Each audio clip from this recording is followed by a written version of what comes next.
ಆಮೇಲೆ ಸರ್, ಈಗ ಬಾಗಲಕೋಟೆಯಲ್ಲಿ ತಮ್ಮ ಪುತ್ರಿಯವರನ್ನ ನಿಲ್ಲಿಸಿದ್ರಿ MP ಎಲೆಕ್ಷನ್ಗೆ, ಸೋಲಾಯಿತು. ಎಲ್ಲ ವಿರೋಧಿಗಳು ಒಂದಾಗಿ ಕುತಂತ್ರ ಏನಾದರೂ ಮಾಡಿದ್ರ? ಯಾಕಂದರೆ RB ತಿಮ್ಮಾಪುರ ಅವರು ಒಂದು ಕಡೆ ಸಪೋರ್ಟ್ ಮಾಡಿಲ್ಲ ಅನ್ನೊಂದು ಆರೋಪ, ಈ ಕಡೆ ಪಂಚಮಸಾಲಿ ಕೈ ಹಿಡ್ದಿಲ್ಲ ಅನ್ನೊಂದು ಆರೋಪ. ರಾಜಕೀಯವಾಗಿ ತಮ್ಮನ್ನ ತುಳಿತಕ್ಕಂಥ ಪ್ರಯತ್ನ ನಡೆದಿದೆ.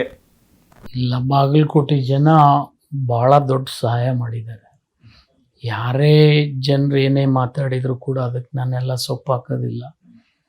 ಆದರೆ ನನ್ನ ಮಗಳು ಹೋದ ಸರ್ತಿ ನಿಂತ ಅಭ್ಯರ್ಥಿಗಿಂತಲೂ 1,10,000 ಓಟ್ ಜಾಸ್ತಿ ತೊಗೊಂಡಿದ್ದಾಳೆ. ಇನ್ನೊಂದು ಸ್ವಲ್ಪ ಓಟ್ ತೊಗೊಂಡಿದ್ರೆ ಗೆಲ್ತಕ್ಕಂಥ ಅವಕಾಶ ಇತ್ತು. ಅದು ಕೈ ತಪ್ಪಿದ ಹಿಂದಿಲ್ಲ, ನಾಳೆ ಅವಳು ಅವ್ರ ಮನಸ್ಸನ್ನು ಗೆಲ್ಲಿಸ್ತಾರೆ ಅಂತಕ್ಕಂಥ ವಿಶ್ವಾಸ ಇದೆ. ಇಷ್ಟು ಕೂಡ ಬಾಗಲಕೋಟೆಗೆ ನಿಲ್ಲಿಸಬೇಕು ಅಂತ ಆ ಥರ ಏನಿಲ್ಲ. ಪಕ್ಷ ಎಲ್ಲಿ ಆದೇಶ ಮಾಡ್ತದೆ ಅಲ್ಲಿ ನಿಲ್ಲಿಸ್ತೀನಿ. ಅಲ್ಲೇ ನಿಲ್ಬೇಕಂತ ಹೇಳಿದ್ರೆ ಅಲ್ಲೇ ನಿಲ್ತೀನಿ. ಸರ್, ಈಗ ನಿಮ್ಮ ಒಂದು ಪಾರ್ಟಿಗೆ ಬಂದಂಥ ಸಂದರ್ಭದಲ್ಲಿ ಈಗ ತುಂಬ ಸೌಂಡ್ ಮಾಡ್ತಾ ಇರ್ತಕ್ಕಂಥದ್ದು ಜಾತಿ ಜನಗಣತಿ ವರದಿ. ಜಾತಿ ಜನಗಣತಿ ವರದಿ ಕೇಂದ್ರ ಸರ್ಕಾರನೂ ಮಾಡ್ತಾ ಇದೆ. ರಾಜ್ಯ ಸರ್ಕಾರ ಆರ್ಥಿಕ, ಶೈಕ್ಷಣಿಕ ಮತ್ತು ಸಾಮಾಜಿಕ ಸರ್ವೆ ಮಾಡ್ತೀನಿ ಅಂದರೆ ನಮ್ಮಲ್ಲಿ ಏನು ಭಿನ್ನಾಭಿಪ್ರಾಯ ಇಲ್ಲ. ಎಲ್ಲರೂ ಕ್ಯಾಬಿನೆಟ್ನಲ್ಲಿ ಒಟ್ಟಾಭಿಪ್ರಾಯದ ಮೇಲೆ ನಿರ್ಣಯ ತಗೊಳ್ತಕ್ಕಂಥ ವಿಚಾರ ಅದು. ಯಾಕಂದರೆ ನಿಮ್ಮ ಲಿಂಗಾಯತ ಸಮುದಾಯದ್ದು ತುಂಬ ಕಡಿಮೆ ಜನಸಂಖ್ಯೆ ತೋರಿಸಿದ್ದಾರೆ ಅಂತ CM ವಿರುದ್ಧ ಎಲ್ಲ ಒಕ್ಕಲಿಗ ಲಿಂಗಾಯತರೆಲ್ಲ ಈಗ ಒಂದಾಗಿದ್ದಾರೆ, ಒಗ್ಗಟ್ಟು ಪ್ರದರ್ಶನ ಮಾಡ್ತಾ ಇದ್ದಾರೆ.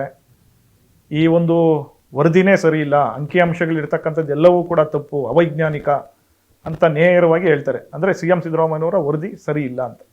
ನೋಡಿ, ಆ ವಿಚಾರದಲ್ಲಿ ಈ ವೇದಿಕೆಯಲ್ಲಿ ನಾನು ಪ್ರಸ್ತಾಪ ಮಾಡೋಕ್ಕೆ ಬರೋದು.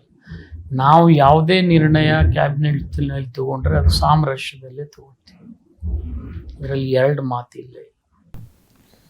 CM ಅವರು ರೈಟಿಂಗಲ್ಲಿ ನಿಮ್ಮ ಒಪಿನಿಯನ್ ಎಲ್ಲ ಕೇಳಿದಾರಂತೆ ಮಿನಿಸ್ಟ್ರುಗಳದು. ತಾವೇನಾದರೂ ಕೊಟ್ಟಿದ್ದೀರಾ ಸರ್? ಇಲ್ಲ, ಯಾರೂ ಕೊಟ್ಟಿಲ್ಲ. ಕೊಡಬೇಕಾದಂಥ ಸಮಯ ಬಂದಾಗ ಖಂಡಿತ ಎಲ್ಲರೂ ಕೊಡ್ತೀವಿ. ಈ ಲಿಂಗಾಯತ ಸಮುದಾಯ ಅಂತ ಬಂದಂಥ ಸಂದರ್ಭದಲ್ಲೂ ಕೂಡ ಕಾಂಗ್ರೆಸ್ನಲ್ಲಿ ಯಾಕೆ ಲಿಂಗಾಯತರು CM ಆಗಲಿಲ್ಲ? ಈಗ ಸದ್ಯದ ಪರಿಸ್ಥಿತಿಯಲ್ಲಿ ಲಿಂಗಾಯತರಿಗೆ CM ಸ್ಥಾನವನ್ನು ಕೊಡಬೇಕು ಅನ್ನೋ ಒಂದು ಆಗ್ರಹಗಳು ಕೂಡ ಹೆಚ್ಚಾಗ್ತಾ ಇದೆ. ಇನ್ಕ್ಲೂಡಿಂಗ್ ನಿಮ್ಮ ಸಮುದಾಯದ ಸ್ವಾಮೀಜಿಗಳು ಕೂಡ ಬಹಳಷ್ಟು ಒಂದು ಆಗ್ರಹಗಳನ್ನು ಮಾಡ್ತಾ ಇದ್ದಾರೆ. ಆ ಒಂದು ರೇಸ್ನಲ್ಲಿ ಈಗ MB ಪಾಟೀಲ್ ಅವರು ಮುಂಚೂಣಿಯಲ್ಲಿದ್ದಾರೆ.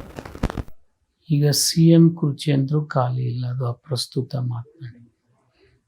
ಈಗ ಅದು ಖಾಲಿ ಆದಾಗ ಈ ವಿಚಾರ ಉದ್ಭವ ಆಗ್ತದೆ. ಈಗ ಸದ್ಯಕ್ಕೆ ಅದು ಹೈಕಮಾಂಡ್ ನಿರ್ಣಯ, ನಂತರ ಒಂದು CLPನಲ್ಲಿ ನಿರ್ಣಯ ಆಗ್ತದೆ. ಈ ವೈಯಕ್ತಿಕವಾಗಿ ಆ ವಿಚಾರ ಮೇಲೆ ಪ್ರಸ್ತಾಪ ಮಾಡ್ತಕ್ಕಂಥ ಅವಶ್ಯಕತೆನೇ ಇಲ್ಲ. ಒಂದು ವೇಳೆ MB ಪಾಟೀಲ್ ಅವ್ರಿಗೆ ಅವಕಾಶ ಬಂದರೆ ತಾವು ನಿಲ್ತೀರಾ ಅವ್ರ ಪರವಾಗಿ? ನೋಡಿ, ಆ ಟೈಮು ಈಗ ಬಂದರೆ ನಾನು ಅದ್ರ ಬಗ್ಗೆ ಕಾಮೆಂಟ್ ಮಾಡಬೇಕು. ಅದು ಖಂಡಿತ ನಮ್ಮ ಜಿಲ್ಲೆಯವರು ಯಾರಾದರೂ ಒಬ್ರು ಆಗ್ತಿದ್ರೆ, ಸಾಧ್ಯ ಇದ್ರೆ ಅದು ಆ ಸಂದರ್ಭಕ್ಕೆ ಅನುಸಾರವಾಗಿ ಏನು ನಿರ್ಣಯ ತಗೊಳ್ಬೇಕು ಆ ಕಾಲದಲ್ಲಿ ತಗೊಳ್ತೀವಿ ನಾವು. ಯತ್ನಾಳ್ ಅವರನ್ನ ಅವ್ರ ವಿರುದ್ಧ ನಿಂತು ಅವ್ರ ಕ್ಷೇತ್ರದಲ್ಲೇ ಸೋಲಿಸಬೇಕು, ಅದೇ ಆಸೆ ನಿಮ್ದು? ಅದು ಭಗವಂತನ ಇಚ್ಛೆ ಅದು. ಯಾಕಂದರೆ ಅವರೇ ಸವಾಲು ಹಾಕಿದ್ದಾರೆ, ನಾನು ಸ್ವೀಕಾರ ಮಾಡಿದ್ದೀನಿ. ನಾನು ರಾಜೀನಾಮೆ ಪತ್ರದಲ್ಲಿ ತಾಂತ್ರಿಕ ದೋಷ ಇದ್ದರೆ ಅವರೇ ಬಂದು ಬರೆದು ಕೊಡಲಿ, ಅದನ್ನು ನಾನು ಎಕ್ಸೆಪ್ಟ್ ಮಾಡ್ತೀನಿ. ಯತ್ನಾಳ್ ಅವರ ಲ್ಯಾಂಗ್ವೇಜ್ ಬಗ್ಗೆ ಏನು ಹೇಳ್ತೀರಿ ಸರ್? ಅಪ್ಪನ ಗುಟ್ಟಿದ್ರೆ ಅನ್ನೊಂದು ಮಾತನ್ನು ಹೇಳ್ತಾರೆ, ಜೊತೆಗೆ ಬೇರೆ ಬೇರೆ ಥರ ಲ್ಯಾಂಗ್ವೇಜ್ ಎಲ್ಲ ಯೂಸ್ ಮಾಡ್ತಾ ಇರ್ತಾರೆ. ಅವರ ಒಂದು ನಡೆ ನುಡಿ ಬಗ್ಗೆ ಸಭ್ಯ ರಾಜಕಾರಣಿಗಳು ಮಾತನಾಡ್ತಕ್ಕಂಥ ಭಾಷೆ ಅಲ್ಲ. ನನಗೆ ನೋವಾಗಿದ್ದು ಅದೇ ಅಲ್ವಾ. ಇವತ್ತು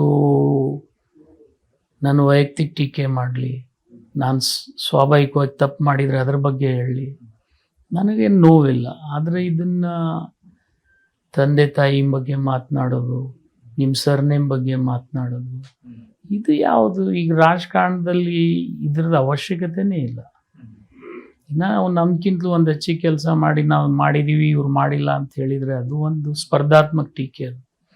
ಆದರೆ ಇದು ಅಪ್ರಸ್ತುತ ವಿಚಾರಗಳನ್ನು ಸಾರ್ವಜನಿಕ ವೇದಿಕೆ ಮೇಲೆ ಪದೇ ಪದೇ ಮಾತನಾಡೋದ್ರಿಂದ ಅದು ಯೋಗ್ಯತೆಗೆ ತಕ್ಕಂಥದ್ದಲ್ಲ ಅಂತೇಳಿ ನಾನು ಭಾವಿಸ್ತೀನಿ. ಅವ್ರಿಗೆ ಇನ್ನೂ ನಾನು ಎಷ್ಟೇ ಆಸೆ ಪಡ್ತೀನಿ, ಭಗವಂತ ಒಳ್ಳೆ ಸದ್ಬುದ್ಧಿ ಕೊಡಲಿ ಅವರಿಗೆ.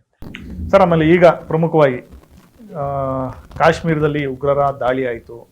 27 ಮಂದಿಯನ್ನು ಉಗ್ರರು ಗುಂಡಿಕ್ಕಿ ಕೊಲೆ ಮಾಡಿದ್ರು. ಈ ಯುದ್ಧದ ವಿಚಾರದಲ್ಲಿ ಬಹಳಷ್ಟು ಕಾಂಗ್ರೆಸ್ ಮತ್ತು BJP ನಾಯಕರ ನಡುವೆ ಬಹಳಷ್ಟು ಒಂದು ಜಟಾಪಟಿ ನಡೀತಾ ಇದೆ. ಯಾಕಂದರೆ ಇತ್ತೀಚೆಗೆ CM ಅವರೊಂದು ಸ್ಟೇಟ್ಮೆಂಟನ್ನು ಕೊಟ್ಟಿದ್ರು, ಯುದ್ಧ ಬೇಡ ಅಂತ. ರಾಬರ್ಟ್ ವಾದ್ರಾ ಅವರು ಒಂದು ಸ್ಟೇಟ್ಮೆಂಟ್ ಕೊಟ್ಟಿದ್ರು. ಈ ಥರ ಒಂದು ಸ್ಟೇಟ್ಮೆಂಟ್ಗಳಿಂದ ಪಕ್ಷದ ಒಂದು ಸ್ಟ್ಯಾಂಡ್ ಏನಿದೆ ಅದು ಬೇರೆ ರೀತಿಯ ಒಂದು ರೀತಿ ಜನರಲ್ಲಿ ಹಾಗೆ ಕಾರ್ಯಕರ್ತರಲ್ಲಿ ಒಂದು ಗೊಂದಲ, ಅಸಮಾಧಾನ ಈ ಥರದ್ದು ಮೂಡಿಸ್ತಾ ಇದೆ. ನಿನ್ನೆ ಖರ್ಗೆ ಅವರು ಬಹಳ ಸ್ಪಷ್ಟವಾಗಿ ಹೇಳಿದ್ದಾರೆ, ಕೇಂದ್ರ ಸರ್ಕಾರ ಪಾಕಿಸ್ತಾನ ವಿಷಯದಲ್ಲಿ ಏನೇ ನಿರ್ಣಯ ಕೈಗೊಂಡು ಕಾಂಗ್ರೆಸ್ ಪಕ್ಷ ಅದ್ರ ಜೊತೆ ಇರ್ತದೆ ಅಂತ ಹೇಳಿದ್ದಾರೆ. CM ಅವ್ರು ಹೇಳಿರ್ತಕ್ಕಂಥ ವಿಚಾರ ಬೇರೆ. ಅವ್ರು ಹೇಳಿದ್ರು ಯುದ್ಧ ಬಯಸ್ತಕ್ಕಂಥ ದೇಶ ಅಲ್ಲ, ಯುದ್ಧದ ಸ್ಥಿತಿ ಉದ್ಭವ ಆದರೆ ಖಂಡಿತ ಯುದ್ಧ ಮಾಡೋಣ ಅಂತೇಳಿ ಕೂಡ ಅವರು ಸ್ಪಷ್ಟೀಕರಣ ಕೊಟ್ಟಿದ್ದಾರೆ. ಆದರೆ ಈ ದೇಶದ ವಿರುದ್ಧ ಯಾರೇ ಮಾತನಾಡಲಿ, ಅವರು ಮುಸ್ಲಿಮರೇ ಇರಲಿ, ಬೇರೆ ಅನ್ಯ ಕೋಮಿನವರೇ ಇರಲಿ, ಅದು ಮಾತನಾಡ್ತಕ್ಕಂಥದ್ದು ಸೂಕ್ತ ಅಲ್ಲ. ಯಾಕೆಂದರೆ ಇವತ್ತು ದೇಶ ಇವತ್ತಿಂದಲ್ಲ, ಸ್ವಾತಂತ್ರ್ಯ ಸಂಗ್ರಾಮದ ಪೂರ್ವಕ್ಕಿಂತಲೂ ಮೊದಲೇ ನಾವು ಪಾಕಿಸ್ತಾನ ಜೊತೆ ಯುದ್ಧ ಮಾಡಿದ್ದೀವಿ. ಪಾಕಿಸ್ತಾನ ಮಾಡ್ತಕ್ಕಂಥ ನಿರ್ಣಯಗಳನ್ನು ನಾವು ಕಠೋರವಾಗಿ ಖಂಡಿಸಿದ್ದೀವಿ. ನಾವು ಜಾತ್ಯತೀತವಾಗಿ ಬದುಕಿದ್ದೀವಿ, ಜಾತ್ಯತೀತವಾಗಿ ಬಾಳ್ಬೇಕನ್ನೋದು ನಮ್ಮ ಆಸೆ.